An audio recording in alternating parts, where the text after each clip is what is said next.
السلام. وعليكم السلام.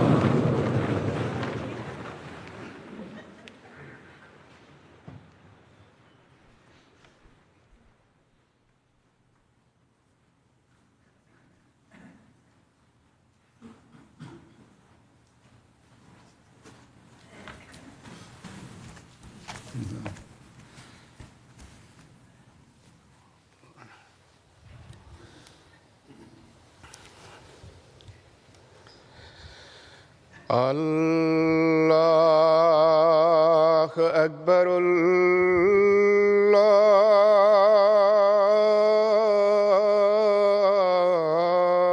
الله أكبر.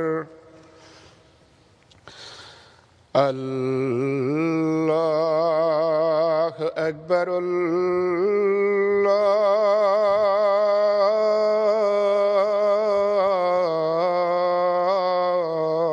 الله أكبر.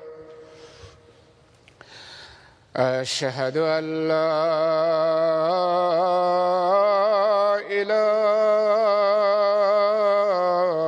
إله إلا الله.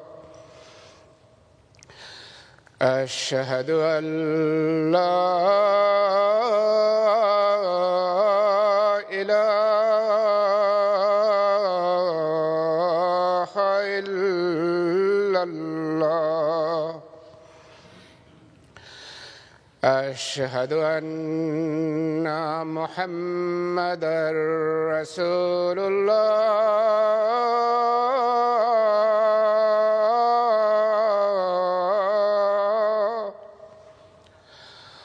أشهد أن محمدًا رسول الله. حي على الصلاة.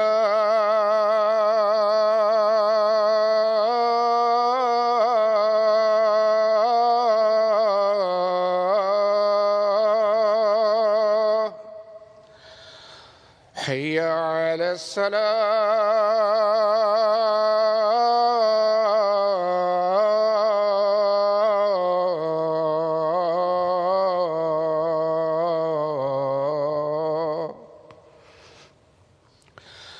حي على الفلاح.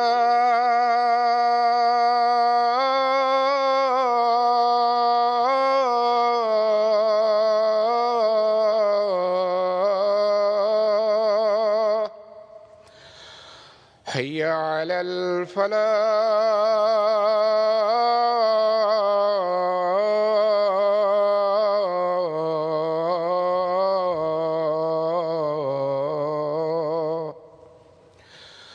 الله أكبر.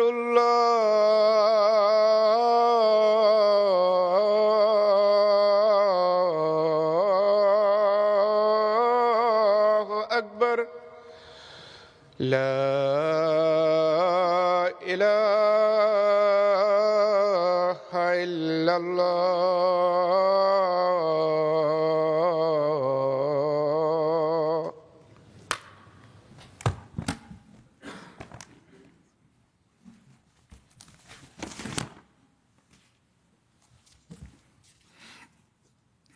السلام عليكم ورحمة الله. أشهد أن لا إله إلا الله وحده لا شريك له وأشهد أن محمدًا عبده ورسوله. أما بعد فأعوذ بالله من الشيطان الرجيم. بسم الله الرحمن الرحيم. الحمد لله رب العالمين. الرحمن الرحيم. مالك يوم الدين. إياك نعبد وإياك نستعين. اهدنا الصراط المستقيم. صراط الذين أنعمت عليهم غير المغضوب عليهم ولا الضالين. حضرت صلی اللہ علیہ وسلم کے سچائی کے اعلیٰ معیار کے حوالے سے آپ کے اسوہ حسنہ اور مومنوں کو نصیحت اور ہدایت کا ذکر گزشتہ خطبے میں ہوا تھا. اس حوالے سے آج بھی مزید کچھ کہوں گا. حضرت صلی اللہ علیہ وسلم ہمیں سچائی کے کن اعلیٰ معیاروں پر پہنچانا چاہتے ہیں، اس بارے میں ایک روایت میں آتا ہے. حفص بن عاصم سے روایت ہے کہ آپ صلی اللہ علیہ وسلم نے فرمایا، انسان کے جھوٹے ہونے کے لیے یہی علامت کافی ہے کہ وہ ہر سنی سنائی بات لوگوں میں بیان کرتا پھرے. اب دیکھیں، یہ عادت عموماً لوگوں میں ہوتی ہے. جماعت میں بھی یہ برائی بعض لوگوں میں بہت زیادہ ہے. مجھے بھی لوگ لکھ دیتے ہیں بعض اسی کے بارے میں کہ اس نے یہ کیا اور وہ کیا، اور جب تحقیق کرو تو بات غلط نکلتی ہے.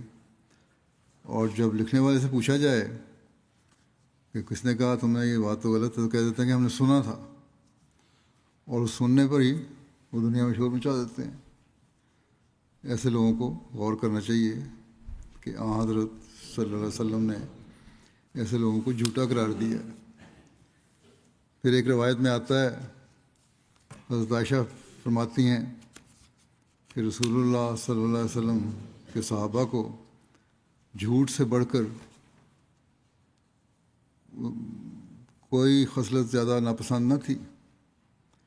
اگر کوئی شخص نبی صلی اللہ علیہ وسلم کے سامنے جھوٹ بول دیتا تو وہ بات آپ صلی اللہ علیہ وسلم کے دل میں رہتی. آپ کو پتہ ہوتا ہے جھوٹ بول رہا ہے، اور بڑے درد سے ہوتا آپ کو اس کا، اور اس کو محسوس کرتے اور دل میں بھی رکھتے تھے، یہاں تک کہ آپ صلی اللہ علیہ وسلم کو معلوم ہو جاتا کہ اس نے اس سے توبہ کر لی ہے، اصلاح کر لی ہے، اور جھوٹ بولنے سے اس نے مکمل طور پر اجتناب شروع کر دیا.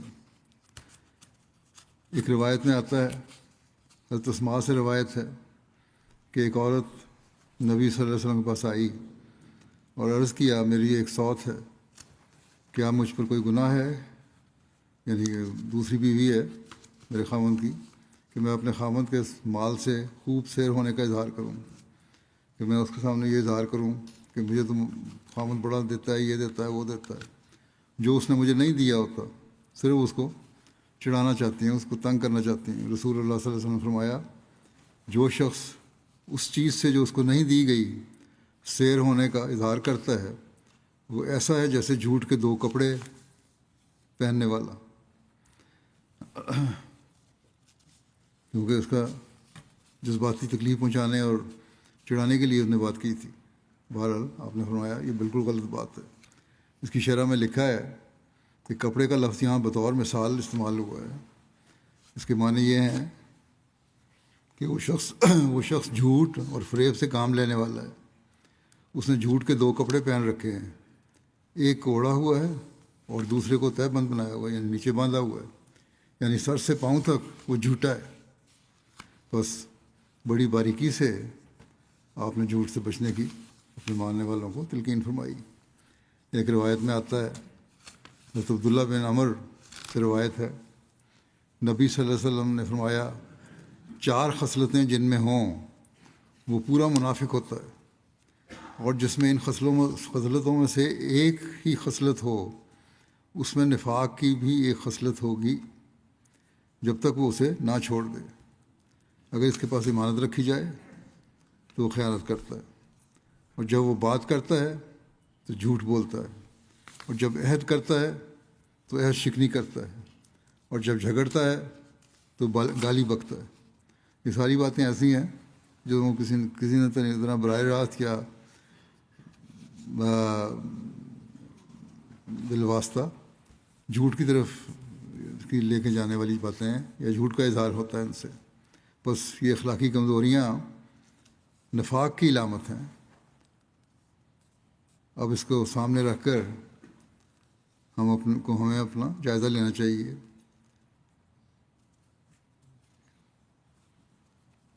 کہ کس حد تک ہم میں یہ کمزوریاں ہیں، کیونکہ یہ چیزیں تو پھر نفاق کی طرف لے جانے والی ہیں، اور منافق کہلانے کو انسان کبھی پسند نہیں کرتا۔ پھر غلط باتیں پھیلانے والوں کے بارے میں آپ نے بہت انذار فرمایا۔ ایک روایت میں آتا ہے حضرت سمرہ بن جندب نے کہا رسول اللہ صلی اللہ علیہ وسلم اپنے صحابہ سے اکثر یہ بھی پوچھا کرتے تھے کہ کیا تم میں سے کسی نے کوئی خواب دیکھا؟ حضرت سمرہ کہتے تھے، یہ بات پوچھتے تھے، پھر وہ لوگ یہ آگے پھر بیان کرتے ہیں کہ وہ لوگوں سے جب پوچھتے تھے علیہ وسلم تو لوگ جن کے متعلق اللہ چاہتا ہے کہ بیان کریں آپ سے بیان کرتے تھے، یعنی جنہوں نے خواب دیکھی ہوتی تھی وہ بیان کر دیتے تھے۔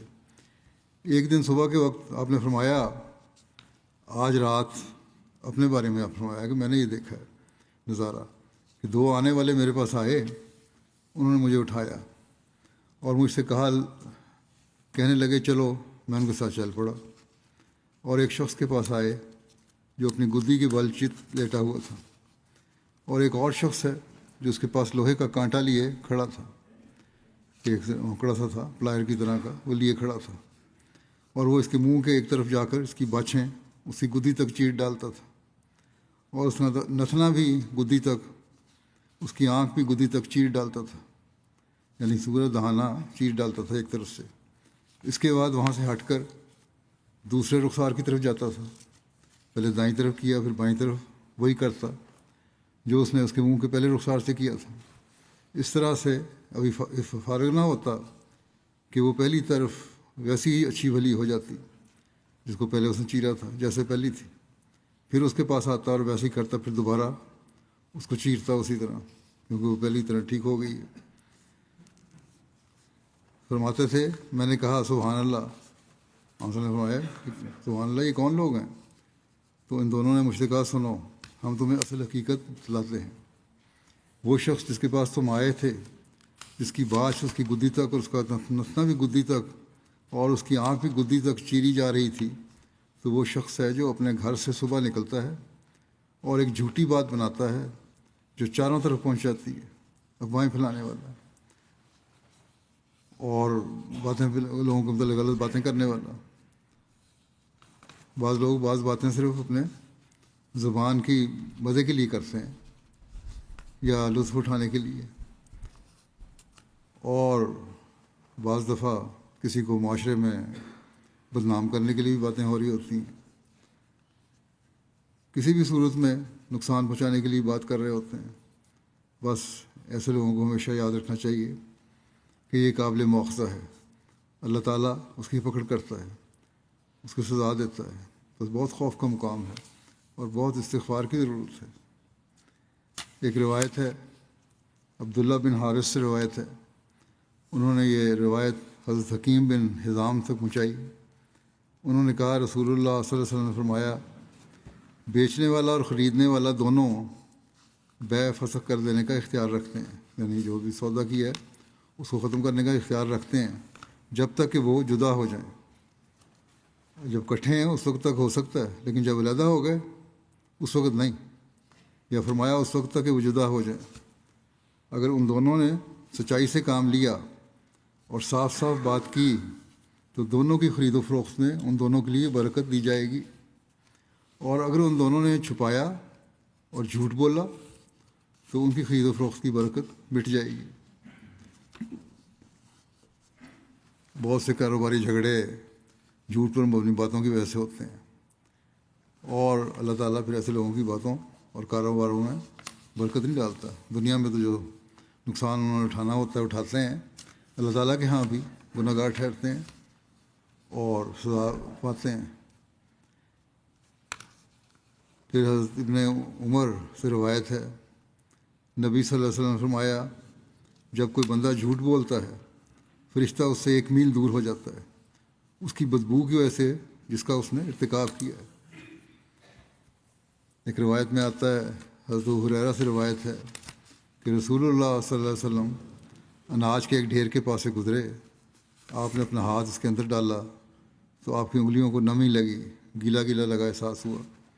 آپ نے فرمایا اناج والے جو بیچ رہے ہو تم اناج گندم تھا یا مکئی تھی یا جو بھی تھا، یہ کیا معاملہ ہے؟ یہ اندر سے گیلی ہے۔ اس نے کہا یا رسول اللہ اس پر بارش ہو گئی تھی۔ آپ نے فرمایا تو نے اسے اناج کے تو اسے پھر اناج کے اوپر کیوں نہ کر دیا، بجائے اس کے کہ تم چھپا کے نیچے کر دیتے۔ اگر اس پہ بارش ہو گئی تھی تو اس کو اوپر رکھتے تاکہ لوگ اس کو دیکھ سکتے۔ جس نے دھوکہ دیا، فرمایا جس نے دھوکہ دیا وہ مجھ سے نہیں ہے۔ بس اتنی باریکی سے کاروباری لوگوں کو بھی دیکھنا چاہیے۔ یہ وہ معیار ہے جو آپ ایک مسلمان میں پیدا کرنا چاہتے تھے، لیکن بدقسمتی سے آج مسلمان ہی دھوکے کے کاروبار اور جھوٹ کی وجہ سے بدنام ہے دنیا میں۔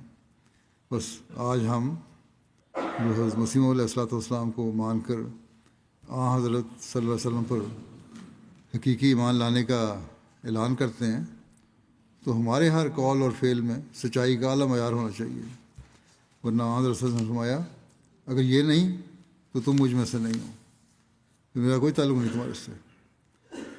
بے شمار نصائح اور ہدایات سچائی کو باریکی سے دیکھتے ہوئے اختیار کرنے کی آپ نے تلقین فرمائی، اور کوئی شخص حقیقی مسلمان ہو ہی نہیں سکتا جب تک وہ سچائی پر مکمل طور پر کاربند نہ ہو۔ آپ کی سیرت کے حوالے سے اب میں بعض باتیں پیش کرتا ہوں۔ آپ صلی اللہ علیہ وسلم ہمیشہ سچ بولنے اور ایمانت و دیانت میں سب سے نمایاں ہونے کی وجہ سے لوگوں میں صادق اور امین مشہور تھے۔ چنانچہ ایک مصنف نے لکھا ہے کہ محمد صلی اللہ علیہ وسلم جاہلیت کے زمانے میں مبعوث ہوئے، ان کے پاس ان سے پہلے کوئی ڈرانے والا نہیں آیا تھا، یعنی لوگوں کے ان کی قوم میں کوئی نبی نہیں آیا تھا۔ لوگ بتوں، مورتیوں اور طاغوتوں کی عبادت کرتے تھے۔ آپ صلی اللہ علیہ وسلم کو انہی کے درمیان بچپن ہی میں فہم و حکمت عطا کی گئی، حالانکہ آپ شیطان کے گروہ اور بت پرستوں کے درمیان تھے۔ آپ صلی اللہ علیہ وسلم نے کبھی کسی بت کی طرف رغبت نہیں کی، نہ کبھی ان لوگوں کے ساتھ کسی تہوار میں شریک ہوئے۔ آپ صلی اللہ علیہ وسلم سے کبھی جھوٹ نہیں سنا گیا۔ لوگ آپ صلی اللہ علیہ وسلم کو صدوق یعنی بہت زیادہ سچ بولنے والا، امین، بردبار اور نہایت مہربان سمجھتے تھے۔ بلکہ روایت میں آتا ہے کہ اسلام سے قبل زمانہ جاہلیت میں بھی رسول اللہ صلی اللہ علیہ وسلم سے فیصلے کروائے جاتے تھے۔ اس بات کو بیان کرتے ہوئے ایک جگہ مسلمہ نے اس طرح بیان کیا ہے کہ آپ کے اخلاق حسنہ کے متعلق مجموعی شہادت وہ ہے جو آپ کی قوم نے دی کہ آپ کی نبوت کے دعوت سے پہلے آپ کی قوم نے آپ کا نام امین اور صدیق رکھا۔ دنیا میں ایسے لوگ بہت ہوتے ہیں جن کی نسبت بددیانتی کا ثبوت نہیں ملتا۔ ایسے لوگ بھی بہت ہوتے ہیں جن کو کسی کڑی آزمائش میں سے گزرنے کا موقع نہیں ملتا۔ ہاں، وہ معمولی آزمائشوں سے گزرتے ہیں اور ان کی ایمانت قائم رہتی ہے، لیکن اس کے باوجود ان کی قوم ان کو کوئی خاص نام نہیں دیتی، اس لیے کہ خاص نام اس وقت دیے جاتے ہیں جب کوئی شخص کسی خاص صفت میں دوسرے تمام لوگوں پر فوقیت لے جاتا ہے۔ لڑائی میں شامل ہونے والا ہر سپاہی اپنی جان کو خطرے میں ڈالتا ہے، لیکن نہ انگریزی قوم ہر سپاہی کو وکٹوریا کراس دیتی ہے، نہ جرمن قوم ہر سپاہی کو آئرن کراس دیتی ہے۔ فرانس میں علمی مشغلہ رکھنے والے لوگ لاکھوں میں ہیں، لیکن ہر شخص کو لیجن آف آنر کا فیتہ نہیں ملتا۔ بس محض کسی شخص کا ایمانت دار اور صادق ہونا اس کی عظمت پر خاص روشنی نہیں ڈالتا، لیکن کسی شخص کو ساری قوم کا امین اور صدیق کا خطاب دینا یہ ایک غیر معمولی بات ہے۔ اگر مکے کے لوگ ہر نسل کے لوگوں میں سے کسی کو امین اور صدیق کا خطاب دیا کرتے، تب بھی امین اور صدیق کا خطاب پانے والا بہت بڑا آدمی سمجھا جاتا۔ لیکن عرب کی تاریخ بتاتی ہے کہ عرب لوگ ہر نسل میں کبھی کسی آدمی کو یہ خطاب نہیں دیا کرتے تھے، بلکہ عرب کی سینکڑوں سال کی تاریخ میں صرف ایک ہی مثال محمد رسول اللہ صلی اللہ علیہ وسلم کی ملتی ہے کہ آپ کو اہل عرب نے امین اور صدیق کا خطاب دیا۔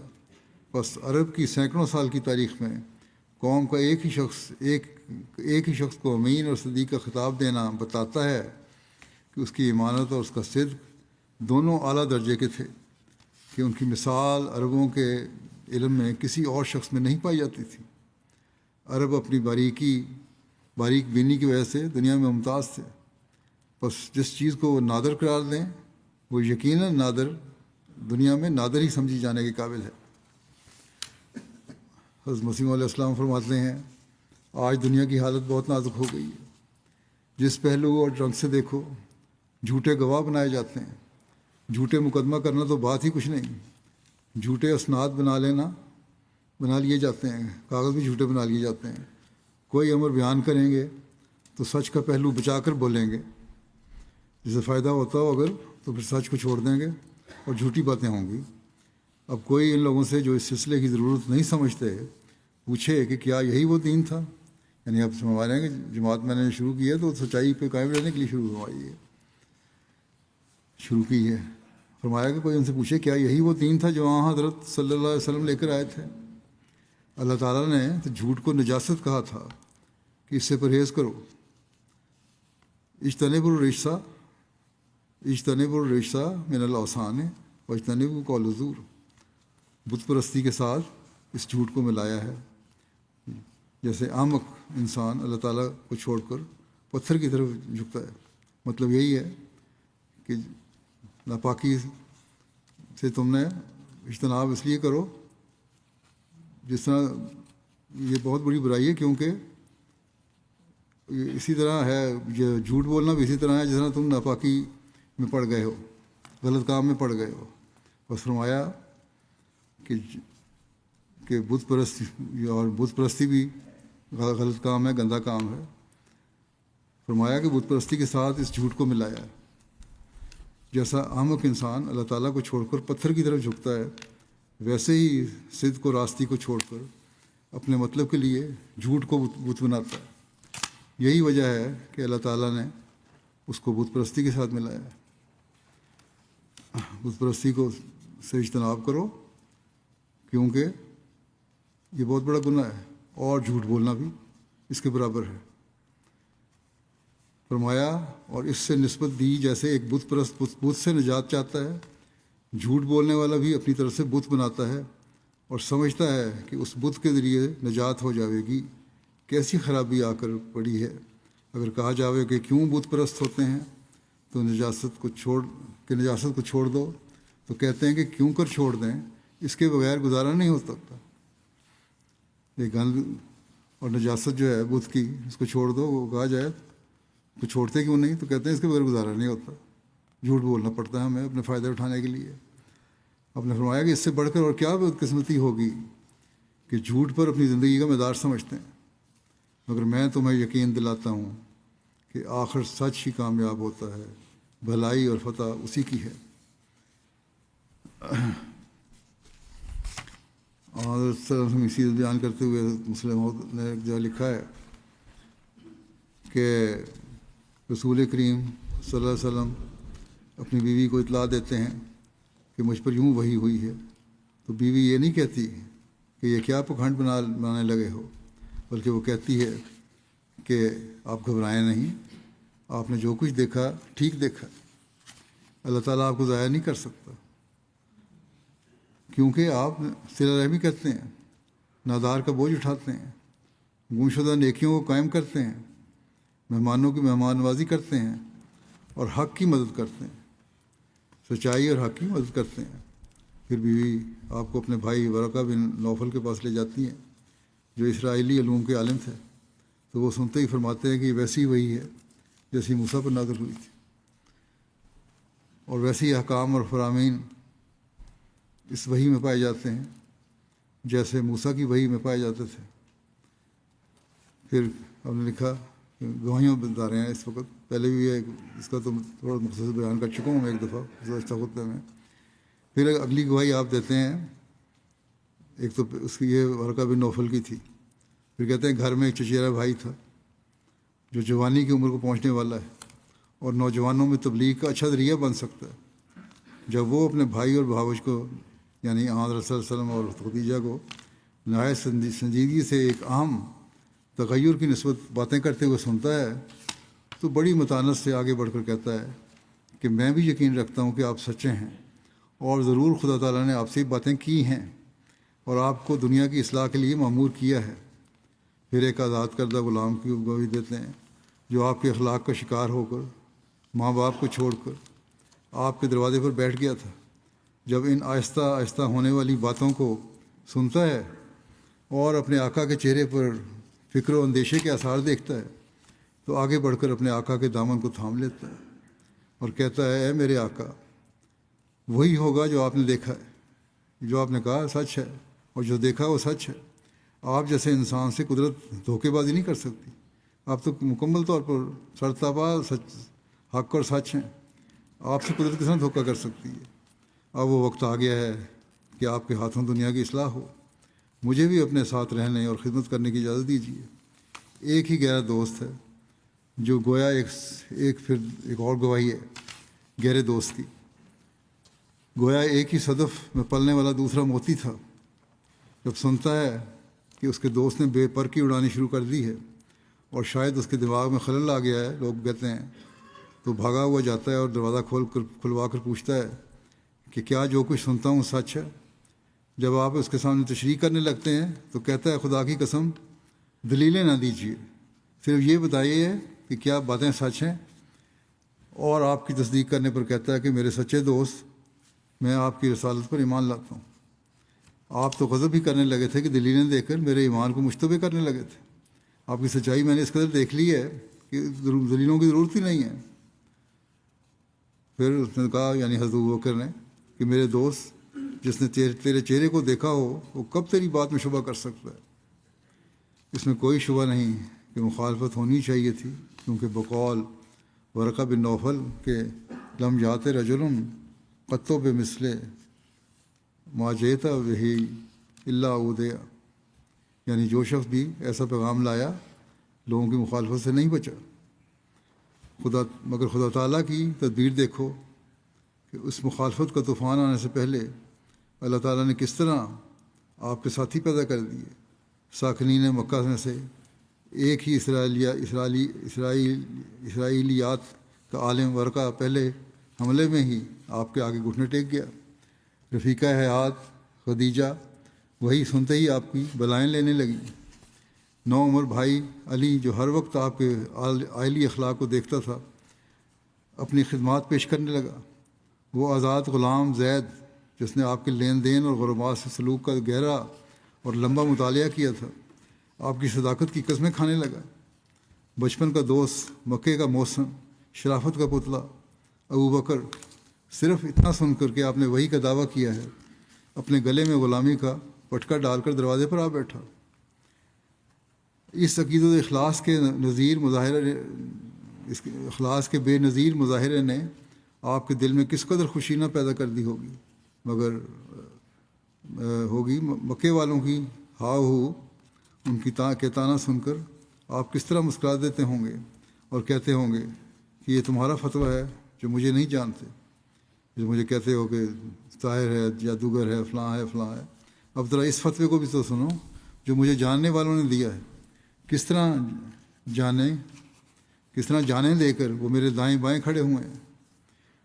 موسیٰ نے دعا مانگ کر ایک وزیر بوجھ اٹھانے کے لیے مانگا تھا۔ اب یہاں آیت کی تفسیر میں موازنہ کر رہے ہیں حضرت موسیٰ کے ساتھیوں کا اور علیہ وسلم کے ساتھیوں کا، لیکن اس لیے ہم نے موسیٰ کی مثال دی ہے کہ موسیٰ نے دعا مانگ کر ایک وزیر بوجھ اٹھانے کے لیے مانگا تھا، مگر محمد رسول اللہ صلی اللہ علیہ وسلم کو اللہ تعالیٰ نے 5 وزیر بن مانگے ہی دے دیے، اور ایسے وزیر جنہوں نے آپ کا بوجھ بٹانے میں کمال کر دیا۔ ورقہ بن بے شک جلدی فوت ہو گئے، مگر ایک نام مٹنے والی شہادت آپ کی صداقت پر دے گئے۔ حضرت خدیجہ نے 12 سال تک اس کے بعد عورت ہو کر وہ کام کر کے دکھایا کہ بہادر سے بہادر مرد کی بھی آنکھیں نیچی ہوتی ہیں۔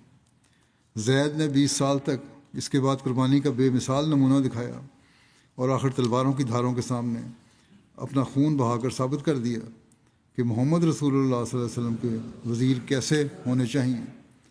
ابوبکر اور علی تو آپ کی وفات کے بعد بھی رہے، اور خلیفہ بن کر وزارت کا ایک نئے رنگ میں ثبوت دے گئے۔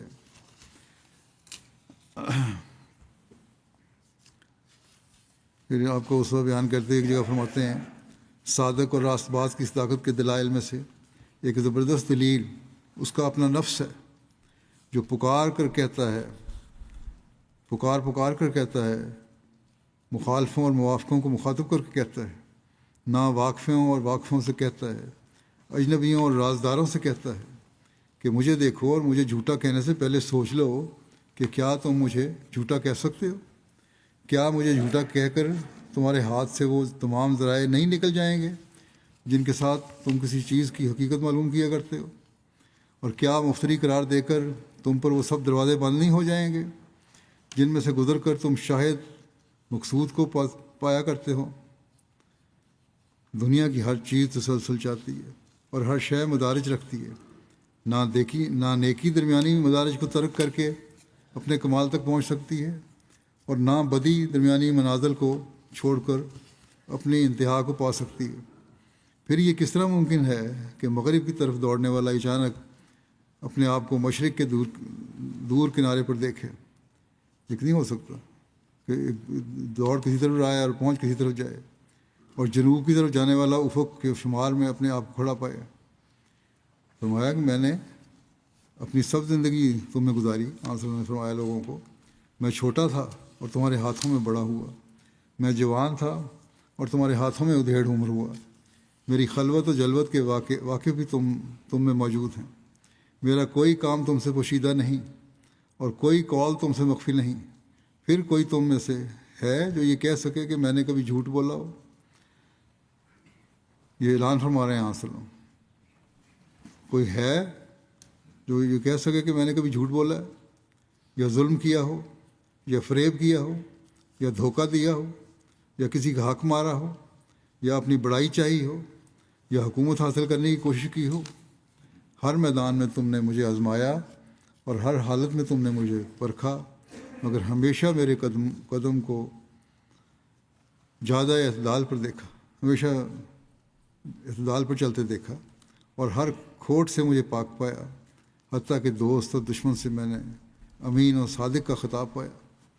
پھر یہ کیا بات ہے کہ کل شام تک تو میں امین تھا، صادق تھا، راست باز تھا، جھوٹ سے کوسوں دور تھا، راستی پر فدا تھا، بلکہ راستی مجھ پر فخر کرتی تھی، ہر بات اور ہر معاملے میں تم مجھ پر اعتبار کرتے تھے اور میرے ہر قول کو تم قبول کرتے تھے، مگر آج ایک دن میں ایسا تغیر ہو گیا کہ میں بدتر سے بدتر اور گندے سے گندہ ہو گیا، صرف ایک دعوے سے کہ یا تو کبھی آدمیوں پر جھوٹ نہ باندھا تھا میں نے، یا اب اللہ پر جھوٹ باندھنے لگا ہوں۔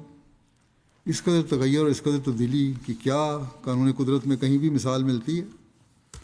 ایک دو دن کی بات ہوتی ہے تو تم کہہ سکتے تھے کہ تکلف سے ایسا بن گیا، سال دو سال کا معاملہ ہوتا تو تم کہتے ہمیں دھوکہ دینے کو اس نے یہ طریقہ اختیار کر رکھا تھا، مگر ساری کی ساری عمر تم میں گزار چکا ہوں، بچپن کو تم نے دیکھ لیا، جوانی کو تم نے مشاہدہ کیا، کہولت کا زمانہ یعنی بڑھاپا جو شروع ہوتا ہے اس کا زمانہ تمہاری نظروں کے سامنے گزرا۔ اس قدر تکلف اور اس قدر بناوٹ کس طرح ممکن تھی؟ بچپن کے زمانے میں جب اپنے بھلے برے کی بھی خبر نہیں ہوتی، میں نے بناوٹ کس طرح کی؟ جوانی جو دیوانی کہلاتی ہے، اس میں نے فریب سے اپنی حالت کو کس طرح چھپایا؟ آخر کچھ تو سوچو کہ یہ فریب کب ہوا اور کس نے کیا، اور اگر غور و فکر کر کے میری زندگی کو بے عیب اور بے لوث نہ پاؤ بلکہ تمہیں اسے نیکی کا مجسمہ اور صداقت کی تمثال دیکھو، یعنی سچائی کی شکل میں دیکھو، تو پھر سورج کو دیکھتے ہوئے رات کا اعلان نہ کرو۔ دن چڑھا ہوا ہے پھر یہ نہ کہو کہ رات ہوئی ہے۔ تو اس طرح میری باتیں روز روشن کی طرح واضح ہیں، اور نور کی موجودگی میں ظلمت کے شاکی نہ بنو۔ تم کو میرے نفس کے سوا اور کسی دلیل کی ضرورت ہے؟ میرا نفس ہی ہے جو سب سے بڑی دلیل ہے، اور میرے پچھلے چال چلن کو چھوڑ کر اور کسی حجت کی حاجت ہے؟ میرا سارا ماضی تمہارے سامنے ہے، پھر بھی تم کہتے ہو کوئی حجت پیش کرو۔ میرا نفس خود مجھ پر گواہ ہے اور میری زندگی مجھ پر شاہد ہے۔ اگر تم میں سے ہر شخص اپنے گریبان میں منہ ڈال کر دیکھے تو اس کا دل اور اس کا دماغ بھی اس امر کی شہادت دے گا کہ صداقت اس میں قائم ہے اور یہ صداقت سے قائم ہے، راستی کو اس پر فخر ہے اور اس کو راستی پر فخر ہے۔ یہ اپنی سچائی ثابت کرنے کے لیے دوسری چیزوں کا محتاج نہیں۔ اس کی مثال آفتاب آمد دلیل آفتاب کسی ہے، یعنی سورج کا چڑھنا سورج کے ہونے کی دلیل ہوتی ہے۔ یہی وہ زبردست دلیل ہے جس نے ابو بکر کے دل میں گھر کر لیا، اور یہی وہ طاقتور دلیل ہے جو ہمیشہ صداقت پسند لوگوں کے دلوں میں گھر کرتی چلی جائے گی۔ جب حضرت صلی اللہ علیہ وسلم نے دعویٰ کیا تھا، اس وقت حضرت ابو بکر اپنے ایک دوست کے گھر پر تشریف رکھتے تھے۔ وہیں آپ کو ایک آزاد لونڈی نے اطلاع دی کہ آپ کے دوست کی بیوی کہتی ہے کہ اس کا خامد اس قسم کا نبی ہو گیا، جس قسم کا نبی موسیٰ کو بیان کرتے ہیں۔ آپ اسی وقت اٹھ کر رسول کریم صلی اللہ علیہ وسلم گھر پر تشریف لے گئے اور آپ سے دریافت کیا کہ آپ نے فرمایا یہ میں خدا کا رسول ہوں۔ حضرت بکر نے اس بات کو آپ نے فرمایا حضرت بکر کو کہ ہاں میں خدا کا رسول ہوں۔ حضرت بکر نے اس بات کو سنتے ہی آپ کے دعویٰ کو تسلیم کر لیا۔ چنانچہ رسول کریم صلی اللہ علیہ وسلم بھی آپ کے ایمان کے متعلق فرماتے تھے کہ میں نے کسی کو اسلام کی طرف نہیں بلایا مگر اس کی طرف سے کچھ روک اور فکر اور تردد ظاہر ہوا، لیکن ابو بکر کے سامنے جب اسلام پیش کیا تو وہ بالکل متردد نہیں ہوا، بلکہ اس نے خود اسلام کو قبول کر لیا۔ یہ کیا چیز تھی جس نے حضرت ابو بکر کو بغیر کسی نشان کے دیکھے رسول کریم صلی اللہ علیہ وسلم پر ایمان لانے کے لیے مجبور کر دیا؟ یہ رسول کریم صلی اللہ علیہ وسلم کا نفس ناطقہ تھا جو اپنی سچائی کا آپ شاہد ہے۔ اسی طرح حضرت خدیجہ، حضرت علی، حضرت زید بن حارث کے بارے میں گواہی بتا چکا ہوں، سب آپ کے اس بات کے گواہ تھے آپ کی سچائی کو دیکھ کر۔ غرض نبی کی صداقت کی پہلی اندرونی دلیل اس کا نفس ہوتا ہے جو بزبان حال اس کی سچائی پر گواہ ہوتا ہے، اور اس کی گواہی ایسی زبردست ہوتی ہے کہ اس کی موجودگی میں کسی اور معجزے یا آیت کی ضرورت ہی پیش نہیں آتی۔ حضرت مسیح علیہ السلام فرماتے ہیں خدا کے کلام سے پایا جاتا ہے کہ متقی وہ ہوتے ہیں جو حلیمی اور مسکینی سے چلتے ہیں، وہ مغرورانہ گفتگو نہیں کرتے، ان کی گفتگو ایسی ہوتی ہے جیسے چھوٹا بڑے سے گفتگو کرے۔ ہم کو ہر حال میں وہ کرنا چاہیے جس سے ہماری فلاح ہو۔ اللہ تعالیٰ کسی کا اجارہ دار نہیں، وہ خالص تقویٰ کو چاہتا ہے، جو تقویٰ کرے گا وہ اعلیٰ مقام کو پہنچے گا۔ حضرت صلی اللہ علیہ وسلم یا حضرت ابراہیم علیہ السلام نے کسی وراثت سے تو عزت نہیں پائی، گو ہمارا ایمان ہے کہ حضرت صلی اللہ علیہ وسلم کے والد ماجد عبداللہ مشرک نہ تھے۔ یہ بھی لوگ سوال اٹھاتے ہیں، اس کا بھی یہاں جواب آپ نے دیا کہ ہمارا ایمان ہے کہ حضرت والد ماجد عبداللہ مشرک نہ تھے، لیکن اس نے تو نبوت تو نہیں دی، یہ تو فضل الہی تھا ان صدقوں کے باعث جو ان کی فطرت میں تھے، یہی فضل کے محرک تھے۔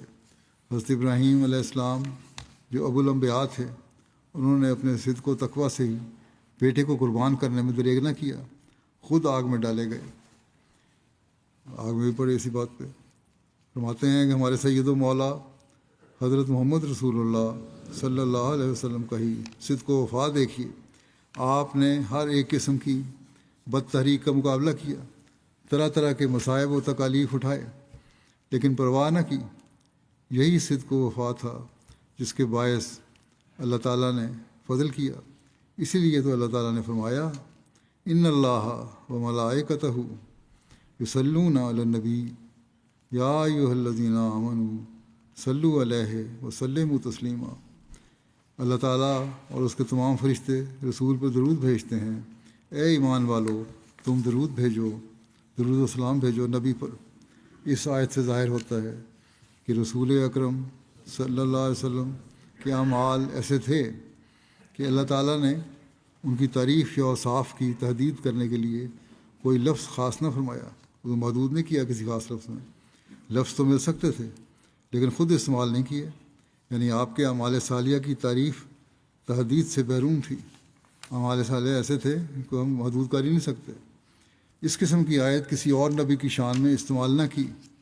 آپ کی روح میں وہ صدق و صفا تھا اور آپ کے اعمال خدا کی نگاہ میں اس قدر پسندیدہ تھے کہ اللہ تعالیٰ نے ہمیشہ کے لیے یہ حکم دیا کہ آئندہ لوگ شکر گزاری کے طور پر درود بھیجیں، اس کی ہمت و صدق، ان کی ہمت و صدق وہ تھا کہ اگر ہم اوپر یا نیچے نگاہ کریں تو اس کی نظیر نہیں ملتی۔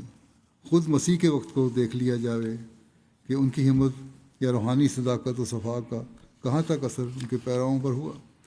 ہر ایک سمجھ سکتا ہے کہ ایک بد روش کو درست کرنا کس قدر مشکل ہے۔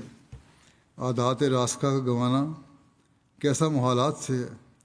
جو پکی باتیں ہو جائیں ان کو ٹھیک کرنا بہت مشکل کام ہے، لیکن ہمارے مقدس نبی صلی اللہ علیہ وسلم نے تو ہزاروں انسانوں کو درست کیا جو حیوانوں سے بدتر تھے۔ بعض ماؤں اور بہنوں میں حیوانات کی طرح فرق نہ کرتے تھے، یتیموں کا مال کھاتے تھے، مردوں کا مال کھاتے تھے، بعض ستارہ پرست تھے، بعض دہریہ تھے، بعض عناصر پرست تھے۔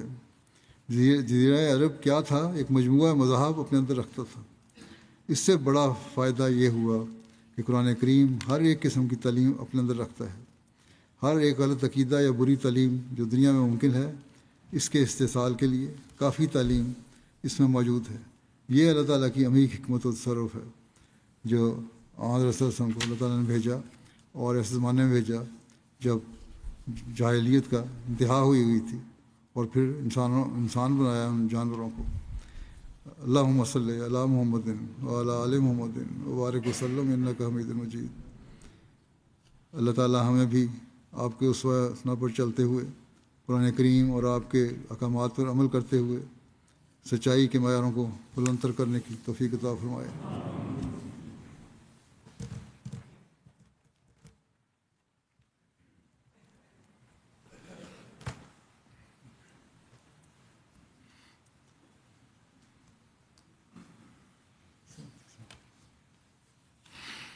الحمد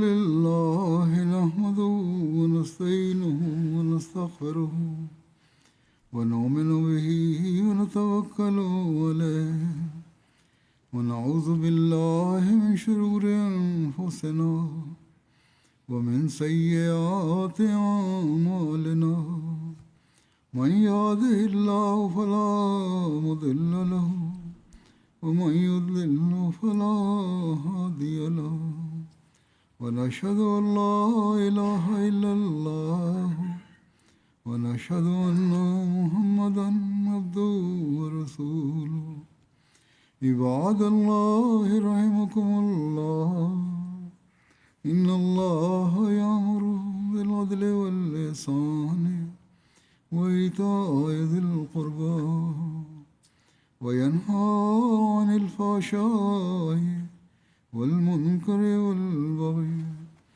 يعظكم لعلكم تذكرون اذكروا الله يذكركم وادعوه يستجب لكم ولذكر الله أكبر۔